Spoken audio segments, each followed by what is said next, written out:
স্বাগত ডিবিসি সংবাদে। আপনাদের সাথে আছি আমি সুনন্দা রায়চৌধুরী। এবার জানাবো খবরের বিস্তারিত। লন্ডনের পথে বিএনপির চেয়ারপারসন বেগম খালেদা জিয়া গত রাত ৮টা ১৫ গুলশানের বাড়ি থেকে বের হয়ে ১১টার দিকে হজরত শাহজালাল আন্তর্জাতিক বিমানবন্দরে পৌঁছান তিনি। কাতারের আমিরের পাঠানো বিশেষ এয়ার অ্যাম্বুলেন্সে করে লন্ডনের উদ্দেশ্যে যাত্রা করেন তিনি। খালেদা জিয়ার যাত্রা উপলক্ষে সকাল থেকেই নেতাকর্মী এবং সাধারণ মানুষের ভিড় শুরু হয় গুলশানের বাসা ফিরোজার সামনে। বেলা বাড়ার সাথে সাথে নেতাকর্মীদের ঢল নামে ফিরোজালয়ে। রাত প্রায় 8:30টার দিকে বাসা থেকে বের হন বেগম খালেদা জিয়া। বের হন নিজের সাদা পাজেরো গাড়িতে, সঙ্গে ছোট ছেলে আরাফাত রহমান কোকোর স্ত্রী শামেলা রহমান। গাড়ির ভেতর থেকেই নেতাকর্মীদের বিদায় জানান বেগম জিয়া। পরে গুলশান, বনানী, কুর্মিচলা, খিলক্ষেত হয়ে বিমানবন্দরে পৌঁছে লাখো মানুষের ভালোবাসায় সিক্ত বেগম জিয়ার গাড়ি বহর। এই সফরে চিকিৎসক সহ তার সঙ্গী মোট 16 জন। পথে পথে নেতাকর্মীরা শুভেচ্ছা এবং বিদায় জানান বেগম খালেদা জিয়াকে। সুস্থ হয়ে ফিরবেন দেশে, কাজ করবেন গণতন্ত্র প্রতিষ্ঠায়, প্রত্যাশা সাধারণ মানুষের। আসুন, আপনাদের কাছে অনুরোধ জানাই, মানুষটির জন্য আসুন, আমরা সবাই মিলে দোয়া করি যেন তিনি আবার সুস্থ হয়ে আমাদের মাঝে ফিরে আসতে পারেন। বেগম খালেদা জিয়া এত বেশি অসুস্থ ছিল, মৃত্যুর সঙ্গে পাঞ্জা লড়েছে। আমরা আশা করছি যে উনি আগের মতো সুস্থ হয়ে দেশে ফেরত আসবেন এবং আগামী দিনে দেশ পরিচালনার দায়িত্ব নেবেন। বিমানবন্দরে আনুষ্ঠানিকতা শেষে 12:15টায় লন্ডনের উদ্দেশ্যে ঢাকা ছেড়ে যায় বিশেষায়িত এয়ার অ্যাম্বুলেন্সটি। পথে 1 ঘন্টা যাত্রা বিরতি হবে কাতারের দোহা বিমানবন্দরে। পরে লন্ডনের উদ্দেশ্যে যাত্রা শুরু করবেন তিনি। বুধবার বেলা 11টার দিকে লন্ডনের হিথ্রো বিমানবন্দরে পৌঁছানোর কথা রয়েছে বেগম জিয়ার। সেখানে লন্ডন ক্লিনিকে চিকিৎসা নেবেন তিনি। একই সাথে দীর্ঘ বছর পর দেখা হবে বড় ছেলে বিএনপির ভারপ্রাপ্ত চেয়ারম্যান তারেক রহমানের সাথে। সাব্বির রোজ, ডিবিসি নিউজ, ঢাকা। এদিকে দেশ ছাড়ার আগে সবার কাছে দোয়া চেয়েছেন বিএনপির চেয়ারপারসন বেগম খালেদা জিয়া। শাহজালাল আন্তর্জাতিক বিমানবন্দরে তাকে বিদায় জানিয়ে গণমাধ্যমে একথা জানান বিএনপির মহাসচিব মির্জা ফখরুল ইসলাম আলমগীর।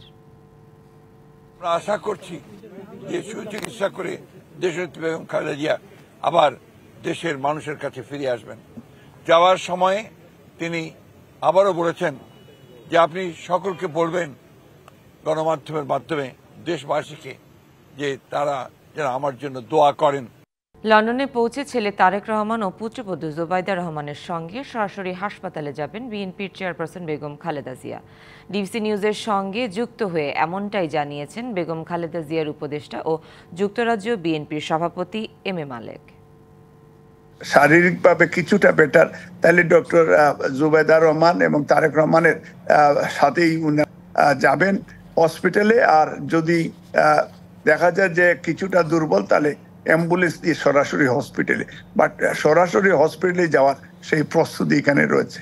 আর এখানে যুক্তরাজ্য বিএনপিরও সেই প্রিপারেশন রয়েছে এবং সেখানে হাজার হাজার নেতাকর্মীও যাওয়ার সেই প্রস্তুতি নিচ্ছে। বাট আমরা নেতাকর্মীকে আমরা বলেছি যে উনি সুস্থ হলে আমরা কমিউনিটি।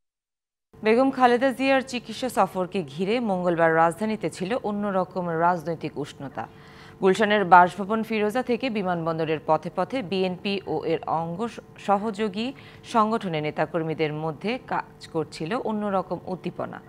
অনেকে ঝড়ঝঞ্ঝা পেরিয়ে বেগম খালেদা জিয়া লন্ডন যেতে পেরেছেন, এতে খুশি তারা। আর চিকিৎসা শেষে দ্রুত দেশে ফিরবেন প্রিয় নেত্রী, এই তাদের প্রত্যাশা। তারা মনে করেন দেশের গণতন্ত্র রক্ষায় বেগম খালেদা জিয়ার উপস্থিতি অপরিহার্য। গুলশানে বিএনপি চেয়ারপারসনের বাসভবনের সামনে আজ সকালটা ছিল অন্য সব দিনের চেয়ে আলাদা। বেলা যতই বেড়েছে ততই বেড়েছে নেতাকর্মীদের উপস্থিতি। সকাল থেকেই বেগম খালেদা জিয়াকে বিদায়ী শুভেচ্ছা জানাতে গুলশানের বাসভবন ফিরোজার সামনে নেতাকর্মীরা ভিড় করতে থাকেন। সন্ধ্যার পর সেই ভিড় সামলাতে হিমশিম খেতে হয় আইনশৃঙ্খলা বাহিনীকে। হাতে ফুল, মুখে স্লোগান আর বুক ভরা দোয়া নিয়ে নেত্রীকে বিদায় জানাতে জড়ো হতে থাকেন সমর্থকরা। তাদের স্লোগানে মুখরিত হতে থাকে গুলশান বাসার সামনে থেকে কুর্মিটোলা হাসপাতাল, সেখান থেকে বিমানবন্দর পর্যন্ত। 7.5 বছর 8 বছরের মাঝামাঝি সময় মা ছেলের দেখা হবে। উনি দেশবাসীর কাছে দোয়া চেয়েছেন, আপনারা সবাই দোয়া করবেন যেন আমাদের বুকের হৃদয়টা আমাদের ফিরে আসছে। তখন হৃদয়হীন ছিলাম আমরা রাস্তায়। যাই হোক, আজকে উনি যাচ্ছেন নির্বাচনের এই ডামাডোলে। ইনশাল্লাহ উনি ফিরে আসলে নির্বাচন হবে, আমি আশাবাদ। দেশনেত্রী বেগম খালেদা জিয়া খুব দ্রুতই সুস্থ হয়ে বাংলাদেশে ফিরে আসবেন এবং বাংলাদেশের আপামর জনসাধারণের যেই অভিব্যক্তি দেশনেত্রী বেগম খালেদা জিয়া ক্ষমতা গ্রহণ করে আগামী দিনে উনি প্রাইম মিনিস্টার হবেন, এই আশা এবং প্রত্যাশায় সারা বাংলাদেশের মানুষ, গণতন্ত্রকামী মানুষ অপেক্ষা করছে। আপসীর নেত্রীকে একটু দেখার জন্য নেতাকর্মী, তরুণ জনতার দীর্ঘ অপেক্ষা। রাত 10টায় ফ্লাইট জানার পরেও দুপুরের পর থেকেই পথে পথে জড়ো হতে থাকেন নেতাকর্মী, সাথে যোগ দেন জনতাও। আমরা হাজার হাজার লক্ষ লক্ষ নেতাকর্মী রাজপথে ফুটপাত দিয়ে দাঁড়িয়ে আছি প্রিয় নেত্রীকে বিদায় দেওয়ার জন্য।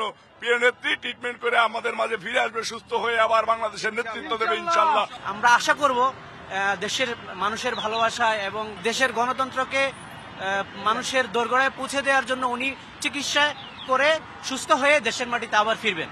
কাতার সরকার কি সম্মান দিয়ে ওনাকে আজকে নিচ্ছে, আমরা দেশবাসী চাই দেশনেত্রী বেগম খালেদা জিয়া আবার সুস্থ হয়ে বাংলাদেশের মানুষের কাছে ফেরত আসে। এই সফরে 8 বছর পর সন্তানের সঙ্গে দেখা এবং উন্নত চিকিৎসা পেয়ে দেশে ফিরবেন এবং আবারও দেশের গণতন্ত্র পুনরুদ্ধারের কাজ করে যাবেন, এমন প্রত্যাশায় দোয়া করছেন তারা। আল্লাহ ওনাকে বাঁচিয়ে রাখো, ওনাকে সুস্থ রাখো, ওনাকে দেশের সেবা করার জন্য সুযোগ দাও। আমরা জানি না আমাদের নেতৃত্ব কি হবে, আসুন আপনাদের কাছে অনুরোধ জানাই, মানুষটির জন্য আসুন আমরা সবাই মিলে দোয়া করি যেন তিনি আবার সুস্থ হয়ে আমাদের মাঝে ফিরে আসতে পারেন। বিমানবন্দরের বাইরে নিরাপত্তা ব্যবস্থা সহ রাস্তায় ট্রাফিক সমস্যা সমাধানে নেওয়া হয়েছে বিশেষ ব্যবস্থা। সবশেষ 2017 সালে ইংল্যান্ড সফরে যান বেগম খালেদা জিয়া। Farhana Juthi, DBC news, Dhaka. জুলাই আগস্টের হত্যাকাণ্ডে জড়িত থাকার অভিযোগে সাবেক প্রধানমন্ত্রী শেখ হাসিনা সহ 75 জনের পাসপোর্ট বাতিল করেছে সরকার। মঙ্গলবার সন্ধ্যায় রাজধানীর ফরেন সার্ভিস একাডেমিতে ব্রিফিংয়ে এই তথ্য জানান প্রধান উপদেষ্টার deputy press secretary Azad Majumdar.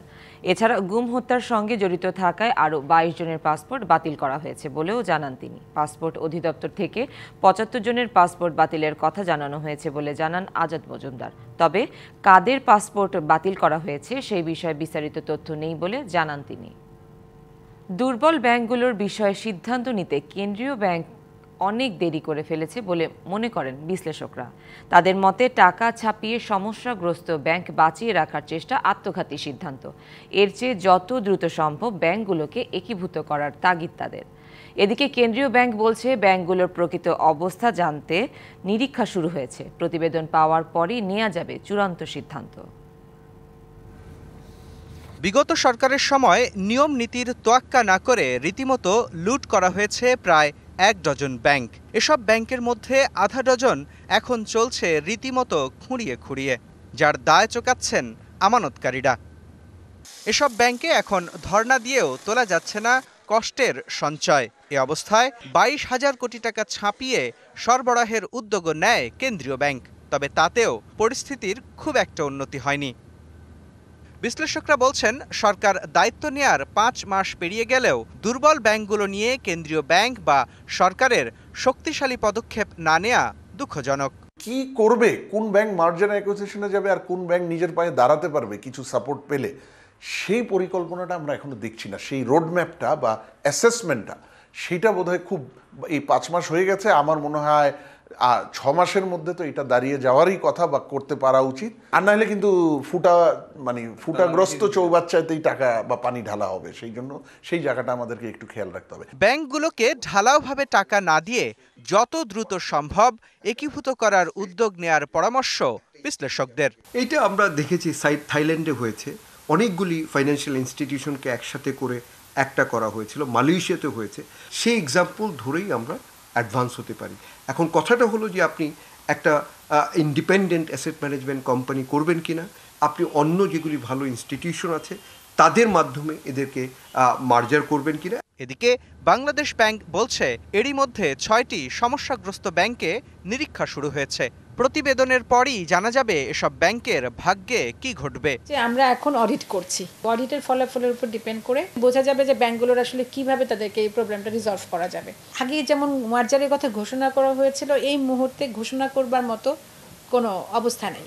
তবে আমরা বলছি না যে মার্জার কখনোই হবে না, মার্জার হবে, তবে সেটা অবশ্যই ফলাফলের ভিত্তিতে। এর আগে দুর্বল ব্যাংকগুলোকে অপেক্ষাকৃত সবল ব্যাংকের সঙ্গে জুড়ে দিয়ে বাঁচানোর কৌশল নিয়েছিল কেন্দ্রীয় ব্যাংক। মুস্তফা মাহবুব, ডিবিসি নিউজ, ঢাকা। ভয়াবহ দাবানলে পুড়ছে যুক্তরাষ্ট্রের ক্যালিফোর্নিয়া অঙ্গরাজ্যের লস অ্যাঞ্জেলস। এরই মধ্যে ৩০,০০০-এর বেশি মানুষকে সরিয়ে নেওয়ার নির্দেশ দেওয়া হয়েছে। স্থানীয় সময় মঙ্গলবার সকালে বনাঞ্চল থেকে আগুনের সূত্রপাত ঘটে। প্রথমে ২০ একর এলাকায় দাবানল দেখা দিলেও পরে কয়েক ঘন্টার ব্যবধানে তা ১২০০ একর এলাকা পর্যন্ত ছড়িয়ে পড়ে। এতে পুড়ে গেছে সান্তা মনিকা এবং মালিবুর মধ্যবর্তী প্যালিসেডস অঞ্চল। এ সময় বাতাসের বেগ ঘন্টায় ৮০ থেকে ১০০ কিলোমিটার থাকায় আগুন দ্রুত ছড়িয়ে পড়ে সমুদ্র তীরবর্তী এলাকাগুলোতে। দাবানলের কারণে হুমকির মুখে রয়েছে ১৩,০০০-এরও বেশি বসত বাড়ি। এরই মধ্যে পুড়ে গেছে কয়েকটি ভবনসহ শত শত যানবাহন, ফলে ভোগান্তিতে পড়েছে জনগণ। আগুন নিয়ন্ত্রণে আনতে কাজ করছে কয়েকশো দমকল কর্মী। যুক্তরাষ্ট্রের ন্যাশনাল ওয়েদার সার্ভিস বিভাগ জানায়, বাতাসের কারণে আগামী ২৪ ঘন্টায় আগুন আরও দ্রুত ছড়িয়ে পড়ার আশঙ্কা রয়েছে। নির্বিঘ্নে খেলা পরিচালনায় মাঠ সংকট কাটাতে দ্রুত বঙ্গবন্ধু জাতীয় স্টেডিয়াম বরাদ্দ চায় বাফুফে। আপাতত ফ্ল্যাড লাইট ছাড়াই খেলা চালাতে সমস্যা হবে না বলে মনে করেন বাফুফের সহসভাপতি ও মহানগর লীগ কমিটির চেয়ারম্যান সাব্বির আহমেদ আরেফ।